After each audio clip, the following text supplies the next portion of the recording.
Assalomu alaykum hurmatli kanalimiz a'zolari, yaxshimisizlar? Mana yana bir obyektimiz bitdi. Bu zabor. Bu yerda ob'yem общий 153 kvadrat. Zaborimiz shunaqa shaklda chiqsin dedi, shunaqa shaklda qildik. Manzilimiz Chodak qishlog'ida, bilasizlar, Chodakda Namanganga qaraydi. Dam oladigan joy.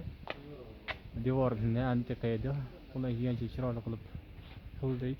Mana bu taraflar, mana orada qora aralash ketyapti. Mana bu yerlarimiz, bu uyimiz молочный svet bo'ldi.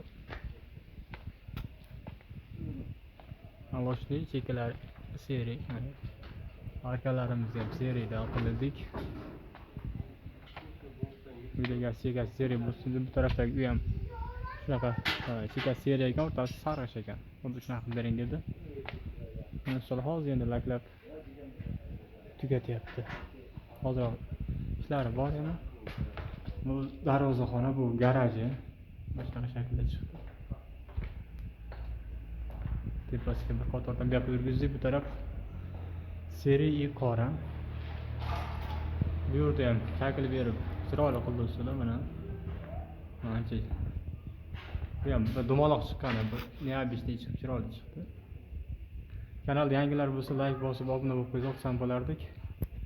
Kanalimiz kattasiga yordam bergan bo'lardingiz. Mayli, hammaga omad, sog' bo'lingizlar. So'xdagilar charchamayizlar. Sizlarga omad.